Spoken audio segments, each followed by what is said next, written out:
Hi, everyone. Welcome to Replenish Earth live on Facebook and YouTube. Very excited today. I'm going to be having an amazing chat with a very dear friend of mine called Rimma. Rimma founded Dialogue with the conviction that connection and empathy are fundamental forces for how business shapes society. She writes for Forbes. She's got an incredible following across the world of a number of CEOs from emerging businesses and incredible Fortune 500 companies that she's worked with, like Apple, Aesop, and has begun her incredible career first at Deloitte Consulting in human capital practice. Rimma speaks globally on Dialogue, and I'm actually really fascinating about the way that she sort of articulates human behavior and the way that we navigate all sorts of things like ambiguity, for example. Today, we're going to be delving into a bit more on the future of work and very excited to be joining. So Rimma, going to add you to the stream. Welcome. Thank you, Tia. It's so nice to see you here. I know, right? So where are you at the moment? I'm in my home in San Francisco. Oh, hello. San Francisco, beaming in from 8 London a.m. on a Sunday morning, getting up for you. There aren't many people who would ever do that, so I really appreciate it. That's my pleasure. So what have you been doing recently? Well, with so much and so it feels like so much and so little all at the same time. This time has been very reflective, very interesting. It's been very stressful for a lot of our clients. It's been stressful for us too, in the sense that of just, one, for someone like me who's always out and about and traveling every month, every few weeks, like not to be leaving San Francisco for a whole, 6 months or 5 months now, has been a little bit weird. It's definitely weird. It feels a little bit like I've got my tentacles cut off or something. But on the flip side, it's been really wonderful because, one, I don't have to think about anything except doing what I want to do and focusing on my family and myself and the work and just kind of getting things done with the team. And the other side of it is also beautiful because, the virtual world has, it's always been in there, at least since since not always, but, since the internet. But I think what it's allowed me to do is really kind of reach out to friends in all places that I would have normally maybe seen in Paris or London or Spain or whatnot, and just say, hey, let's talk. And lots of interesting opportunities have come up. And lots of different conversations have taken place that have really shaped how I'm experiencing this time, how I'm thinking about the work I'm thinking about, even like my own time and my relationship with that time that I have now that I didn't before. So yeah, I mean, been up to a lot of things. I don't know how much more. Do you want me to get into all the things we're working on? Or yeah, definitely. Yeah, I could talk for 25 minutes just on that. You know what I mean? I think that's the fun thing for me is that every time we catch up, I am always amazed with what you're up to. And I remember one of the sort of placemaking projects that you had in San Francisco when we talked, I think a couple of years back. And we were sort of, when we were introduced by a dear friend of mine, we were sort of exploring. And I remember I came out to Topanga, I think, to come and yes. And so it was like a really interesting dive. And we've had, friendship that has weaved across different parts of the world. Totally. And, one of the, I remember walking down the canal in Litchfield once when we were having a catch up and, showed you a video where I was. And it was just this sort of, it's like the virtual world has allowed us to become global citizens in very different ways. Especially for those people like yourself that are globally recognized for the work that you do. And it's that sort of relationship that you've already created that it's almost as if you've been out to the world, like you have gone global and now you're invited the globe to you. Yeah, no, it definitely feels small. The world doesn't feel as big as it did in a way. It feels even smaller now, which is weird, but it's just that thing. We have so much access right now virtually. And I guess we've had it for so long. I just think we've kind of used it as one way of being in touch. And now it's the way to be in touch. So it feels like there's a lot of freedom to explore, and also just freedom to ping people whenever and be like, hey, I miss you. I want to talk to you. This is like really irritating me. I really want to go and like see you, but I can't, and being honest about that too, I think is great. Yeah, exactly. And I think there's a lot of anxiety that really comes up for many of us as we're in this sort of space of not knowing what the future is going to be. And I'm quite curious about your perspective on how we might actually tackle that anxiety in not knowing what the future is going to be. How do we navigate this ambiguity? Yes, the big word, right? Uncertainty and ambiguity. I feel like those are the talk of the town, so to speak. I mean, I think what I've noticed and what like some of the work that we've been doing with clients, I mean, and it's not so much specifically to tackle ambiguity, but it is certainly part of the work to understand and recognize it and help them move through it.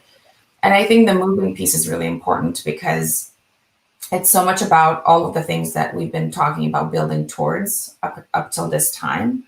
Like there's really a part of me that believes that this is sort of a reckoning that we've all meant to be experiencing, right? We've not gone through a huge world war. We've not done, like we haven't had these big devastating moments in our generation yet. And this is really a part of the bigger picture, I think, that we're meant to experience. And I think, many people have experienced a lot of anxiety and stress and uncertainty in their lives prior to this too. And in some ways, I feel they're probably way more equipped to experience and move through this than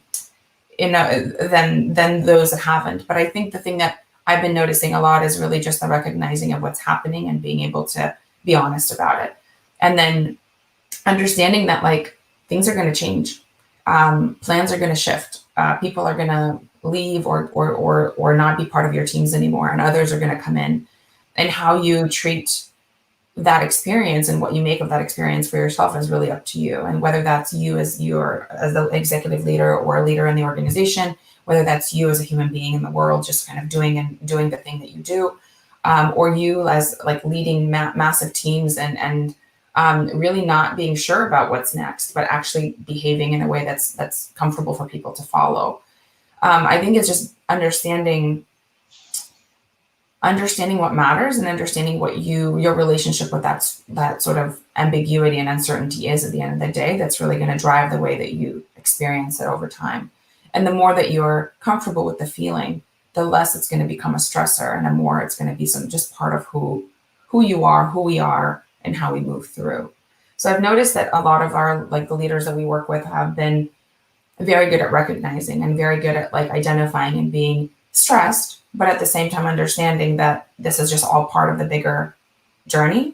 And the end goal of the journey is really not to get to the end goal. The journey is the journey. And so how do you just flow through that in a way that's going to enhance who you are already and also teach you some of the things along the way. That's beautiful. So, yeah, totally. Like one of the parts of this journey or this sort of like direction is that we don't really know this. The journey is really important to kind of like enjoy the hardest parts of it, the roller coaster of it, not knowing anything of that journey as well. Yeah. And so it almost like brings all of that energy from the destination point, right, all the way back to where I am right now and how I'm feeling in my present moment of not knowing. And that kind of not knowing can, it can give distrust. So how do we build that trust for the unknown? That's a really good question. I think it's just exactly what you said. I think it's staying present. It's really understanding that there's no right answer. And the answer that is the answer for that moment is the answer that's meant to be the answer for that moment. And whatever happens, 5 moments after that is something you will deal with eventually. It may be the right thing. It may be the most amazing thing that you've ever experienced, but taking that step and knowing that you're moving, that you're not preventing yourself from the movement. I think that's the piece that I think is the most, like the emphasis that I've seen. And also a lot of people that have struggled with this are ones that are not in their bodies. And I know that this is sort of, when we talk about business, sometimes it's a very like, depending on, what part of even the United States I'm in, sometimes I don't talk about the mind-body connection because then it puts you in a completely different part of people's psyche. They think, oh, you're thinking about wellness. And you're like, well, isn't it all wellness? Isn't it all about being human? And part of being human is also understanding that when you feel a particular way in the moment, you recognize that feeling and you hold the feeling, whether it's uncomfortable or comfortable, and you celebrate it and then you let it go, right? And so I think that practice has been really successful for people that are moving really successfully through this time are the ones that have the practice of understanding and accepting the moments they're in. And those that are really struggling with it is those that are trying to sort of change what they're feeling and not be okay with it and feeling guilty or shamed or so uncomfortable they're unable to move. And that's really the difference that I've been in the dialogues that we've had, and just sort of helping people go from point A to point B, just even in conversation around literally like day to day, hi, how are you? What's happening for you? How are you feeling? Those are the things that I'm noticing so much. And the difference between like leaders that are really, in my mind, thriving and are really enjoying this, and others that are really struggling to even just get by with the day to day. I'm tripping out on what you're saying in terms of like the embodied self, because you know what I mean? Firstly, because like observing for both myself and for others, the challenge of connecting with another human being, connecting with myself first, is that embodied relationship. It's embodying all of these things that I want in my life without the maps of society telling me what should be. But it's recognizing that this is what I really am, and who I am is that sort of movement of that holistic sense of who I am, not just one part of me, but all parts of me, not just the intellect, all parts of me. So one of the things that I often say is that the curriculum of the self is not just the brain. It's not just the organ of the brain that we're educated about, or intellect, but the intellect of the heart and everything that it brings, like all the emotional, the spectrum of emotions, understanding and recognizing, empathy, compassion, all of these other factors that connect us with not just ourselves, but with others. But also like all the other, I won't go into details of the curriculum, but that there is this holistic sense of the self. And going beyond, you know, just the intellectualization of the headed version of that is a sort of a disembodiment that happens almost as if we sort of like hung ourselves with just one part. We're hanging just by one part, and that for me is a slow death, right? It's like like an inability to recognize what's happening inside the body. Like when you ask a person how they're feeling, often it's a very difficult question. They've got a canned response and they're happy to say, I'm fine, thank you. And you? Like, I remember many of my Japanese students, I used to love them. There were times where I would ask them, even if they looked really sad, hey, how are you? I'm fine, thank you. And you? And it was really robotic, but that's the way that they rote learned. Yeah. And, you know, of course, I broke that up and I was like, no, it's okay not to feel okay. It's okay. Accept that you're not. I accept you for how you are and how you're feeling. So, you know, this disembodiment is a disembodiment of who we are and how we're feeling and how we're being and beingness of life. So almost the movement that comes from that in terms of sensations moving through us, like I've got a pain, where's the pain? Well, it's not in my head right now, right? I mean, yes, to recognize that it is, but where's it happening inside the body? And I feel that leaders who are, whether the body is the corporation, right, the corporeal of the body, embodiment of the company, or whether, and the feeling and the movement within that, or whether it is the human body, recognizing that movement and the life that is coursing through the veins of the company or coursing through the veins of my body is life itself, and the essence is there. So where is that essence? And in recognizing that even when, and I'm going to change track a little bit, even when we're looking at the future of work and recognizing that there are all these automated versions and robotic automations of this is what we're going to do in the future. You won't have to do this.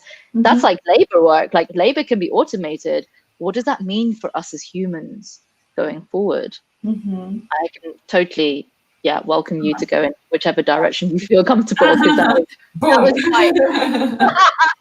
I mean, look, I think I'm not super worried about, I'm totally with you on the way that you talked about the corporation and the body is so beautiful. I also completely could not agree more.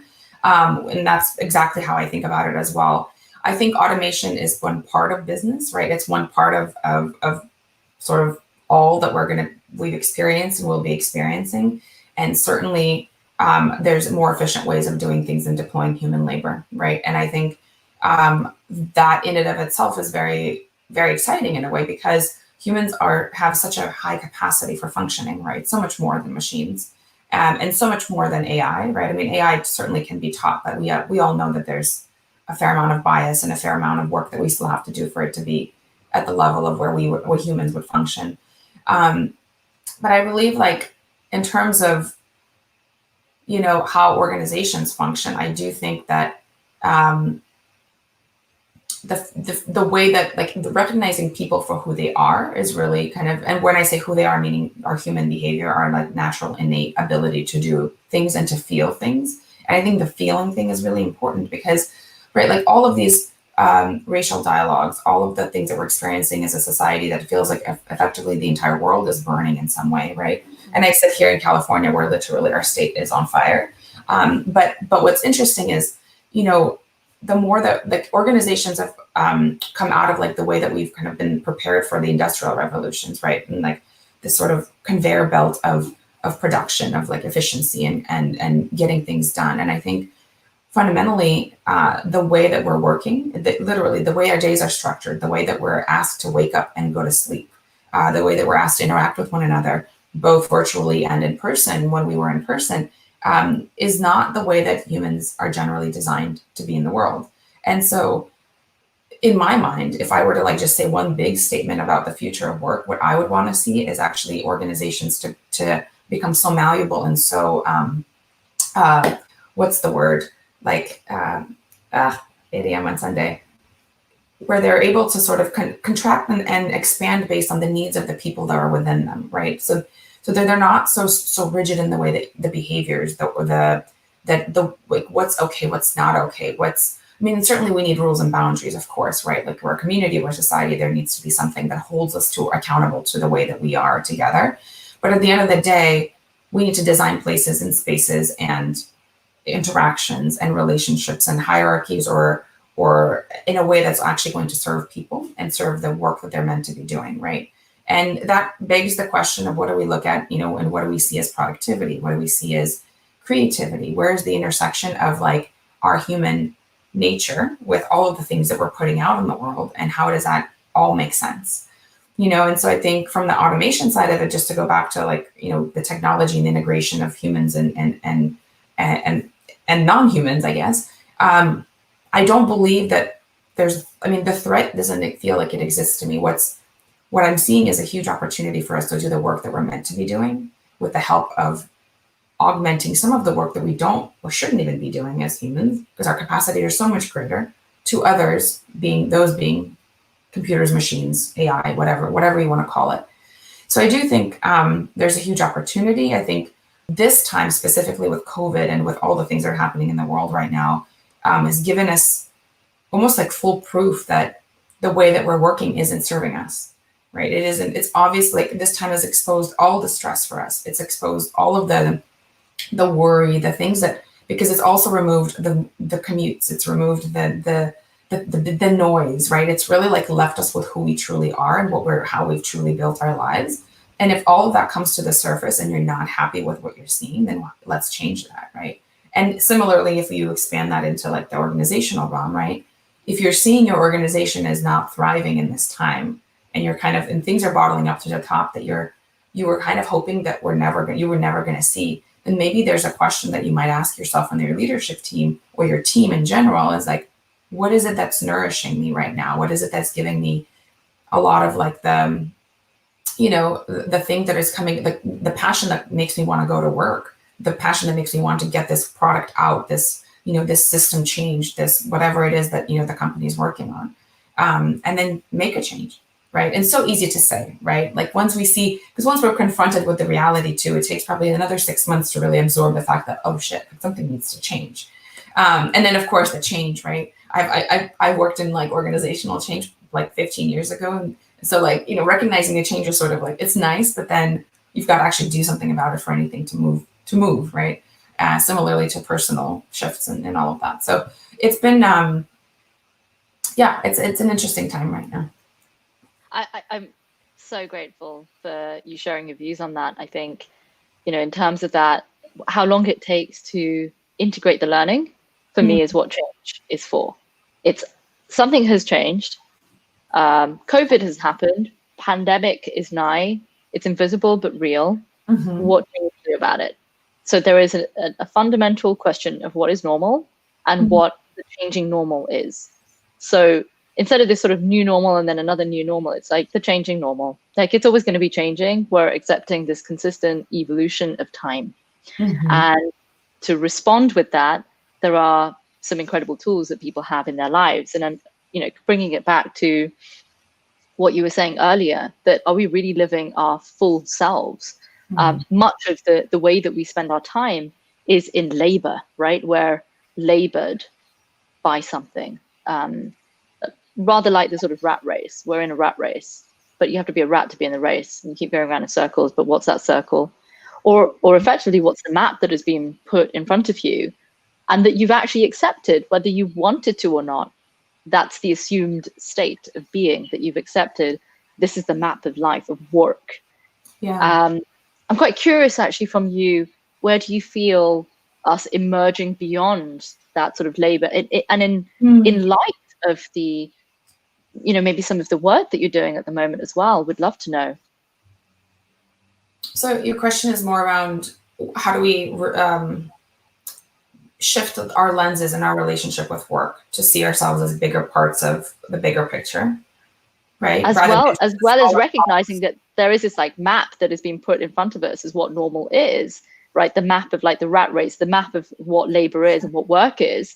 And if we were to look behind and peer behind that, with especially some of the work that you're doing, on the future of work, like where is it that we can identify some themes that are emerging, or some things that are coming up for you? Yeah, I mean, I think on the labor piece, it's interesting because it's really our relationship with work, right? It's sort of like, what is it that we view our role of it to be, and how do we allow for it to affect us in a way? Because in a perfect world, and in the world that I think I've been in a lot of conversations around, am I like part of like what is my personal purpose, and how does that personal purpose translate into my organizational purposes? And am I doing the work that I'm meant to be doing? Am I really being my full self, to your point, right? And I think on the one hand, it's a very privileged question, right? Because we have the space to think about these things, whereas so many others are just, they need to work because they need to work, right? They need to get by, they need to feed their families, and there's a lot of like inequities in the world, right? But I think if we just, to answer your question and just to focus on that, I think there's the value piece that I think is understanding sort of the value of the work that we're doing, and it's sort of, and how it fits into the larger piece of the work of the organization or the company that we're part of, right? And I think it's our relationship with the value that's really important, right? It's not so much about what the output as it is about like the journey of how you get to that output, and is it enjoyable? Is it something that we want to continue working on? I do think that if we think about it from the context of the future of work, and we think about labor and sort of skills and all of that, and kind of if we are thinking about automation and what is that going to do to the general labor force, I feel like that's maybe the direction you want it to go in. And stop me if it's not. But I do think that there's, like I was saying, I think there's an opportunity where there's certain talents that could be shifted and moved within the organization that maybe otherwise would have taken years to get to a certain point. But if we recognize what's actually happening, and what's interesting is during COVID, there's been so many effects on the cultural world, and some cultural institutions have decided to not do any layoffs, but really just repurpose the people that are working within them, right? Mm-hmm. So a security guard might be doing social media, an executive directors are usually generally very busy, but someone else on the executive director's team, for example, might be doing both roles of what they were doing previously plus something else, because there's a little bit of a different demand for program, let's say, right? For live programming, there's not so much demand, but for development and fundraising, there's a huge amount of demand. And certainly the skill set of people that are doing one versus the other is very, very different, especially when you think about the security guard doing social media. But if you think about it, it's a very short way of, you could train someone to do something completely different than what they're used to doing if you just give them the opportunity to get to the point that they may not have had before. And so if you extrapolate that to a larger organization, I can absolutely see and insert, of course, this notion of, augmentation and automation of workforce. I think there's not a huge opportunity to take people from one point and move them into another point and let them thrive, right? Let them ask the questions, let them retool themselves in a way that's going to actually accelerate their careers 10x versus what the path that they may have been on before.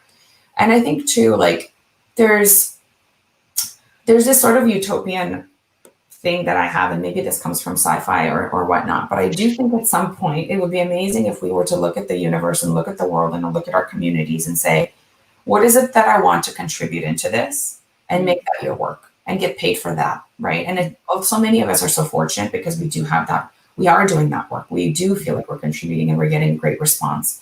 But there's so many that are feeling that they have to work, even though they're working in amazing organizations, making great amount of money. But I do wonder sometimes, like at the end of the day, are they coming into their homes or their spaces or their minds and whatnot? And are they truly happy with what they're contributing? Is work and home and personal, is it like one thing? Or is it, compartmentalized based on what they think they need to be doing in the world? And I think that's the sort of, I know we talked a little bit before about purpose and sort of what it means to have purpose in this day and age. But I would almost look at the future of work as something where it's not just purpose-driven work, but it's work that we're really, we were designed as individuals to do in the world, and actually given the time to recognize that work and make it something that we kind of give into the organization. And if we choose to work in an organization, hopefully I've answered the question. Yeah, and so much more. So much more. Like one of the but that's the thing. It's that sort of meandering in somebody else's life and somebody else's brain, which I think is so intriguing. The way that you see the world and the way that you support CEOs to do this work, is incredibly encouraging for me, and also encouraging, I'm sure, for all the people that work with you. So I'm grateful that you take them on that journey, because something about being values driven requires that those values are more obvious and our learnings through the values. Stepping on a value and realizing this is actually really hurting my feelings is the first step of understanding the beginning of what then ensues as the big change, right? The change that you change normal. In terms of the actual project that you're working on right now, how can people get in contact with you? I know that I've got some ways here. Yeah. But yeah. Well, we've got a bunch of, this is a great way of connecting. I usually get those emails at some point. They're sent to me by the team, so that's good. But I think, we've got a couple of different things happening right now. We're doing a whole 3-week project, a course on finding beauty in ambiguity, specifically designed for senior leaders going through transformation. And that's happening in September. We've got a lot of sort of interesting insights that we're building right now on human transformation, both as we're going through this time and also sort of we'll be checking in with people next year as well to reflect on what's been happening for everyone.